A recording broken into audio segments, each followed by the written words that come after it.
নবম শ্রেণীর প্রিয় শিক্ষার্থীরা কেমন আছো? সবাই আশা করি অনেক ভালো আছো। তো আজকে হচ্ছে তোমাদের ইসলাম শিক্ষা বিষয়ের 42 নম্বর পৃষ্ঠায় একটি প্যানেলে আলোচনা করতে বলা হয়েছে। ঠিক আছে, প্যানেল আলোচনা। তো একটি শিরোনাম দেখতে পাচ্ছ, সঠিক নিয়মে জাকাত প্রদান করলে আমাদের সমাজে সাম্য প্রতিষ্ঠা হয়। ঠিক আছে, এখানে যেটি বলা আছে সঠিক নিয়মে, অর্থাৎ যে জাকাত প্রদানের যে নিয়মগুলো রয়েছে সঠিক নিয়ম, তো এটা যদি প্রদান করা হয় তাহলে সমাজের মধ্যে সাম্য মানে কি, সমতা, অর্থাৎ সমাজের ধনী গরিব শ্রেণীর যে সমতা এটা কিন্তু প্রতিষ্ঠিত হবে। এখানটাই এরকম একটা শিরোনাম দেওয়া আছে।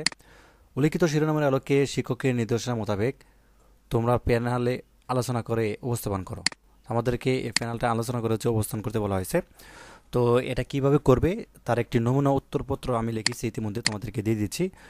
তো এইভাবে হচ্ছে সুন্দর করে তুমি হচ্ছে আলোচনা করবে। ঠিক আছে, একটু দু একবার রিডিং পড়ে, তো যদি তোমাকে বলে আলোচনা করতে যাস আলোচনা করে দিবে।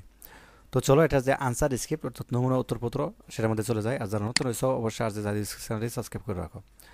তো প্যানেল আলোচনা, সঠিক নিয়মে জাকাত প্রদান করলে আমাদের সমাজের সাম্য প্রতিষ্ঠা হবে। তো এটা আমাদের শিরোনাম। ইসলাম একটি পরিপূর্ণ জীবন ব্যবস্থা। ইসলাম সর্বদা কল্যাণমুখী, সুখী ও সমৃদ্ধ ভারসাম্যমূলক সমাজের কথা বলে, সম্পদের সুসম্পন্নের কথা বলে, শ্রেণীহীন সমাজের স্বপ্ন দেখায়। অসহায়, অসচ্ছল ও কল্যাণমুখী সমাজ বিনির্মাণ করাই ইসলামের মুখ্য উদ্দেশ্য। আর এটি বাস্তবায়নে জাকাত প্রদান অন্যতম ভূমিকা রাখে। জাকাত ইসলামের মূল ভিত্তিগুলোর মধ্যে তৃতীয়। ইসলামের মৌলিক ইবাদতগুলোর মধ্যে জাকাত অন্যতম। জাকাত শব্দের অর্থ পবিত্র করা, পরিশুদ্ধ করা। শরীয়তের পরিভাষায়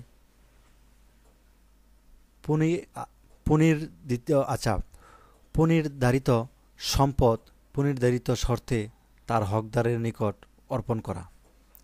একথায় কোনো মুসলমান আল্লাহ নির্ধারিত নিসাব পরিমাণ সম্পদের মালিক হলে এবং তা 1 বছর পর্যন্ত তার কাছে থাকলে তার নির্ধারিত পরিমাণ অংশ অর্থাৎ 2.5% অর্থাৎ 2.5% হকদারের কাছে পৌঁছে দেওয়াকে জাকাত বলা হয়। পুনর্নির্ধারিত অংশটি সুরেতসম্মতভাবে আদায় না করলে গোটা সম্পত্তি মুমিনের জন্য হারাম হয়ে যাবে। জাকাত একটি রাষ্ট্রীয় ও সামাজিক ব্যবস্থা। জাকাত আদায়ের মাধ্যমে সমাজ রাষ্ট্রের সকল মানুষের মাঝে সমতা ফিরে আসে। ধনী দরিদ্রের বৈষম্যের অবসান ঘটে। মনে রাখতে হবে যে জাকাত কোনো অনুদান নয়, বরং এটি ধনীদের সম্পদের উপর দরিদ্রদের আল্লাহর কর্তৃক মনোনীত একটি অধিকার।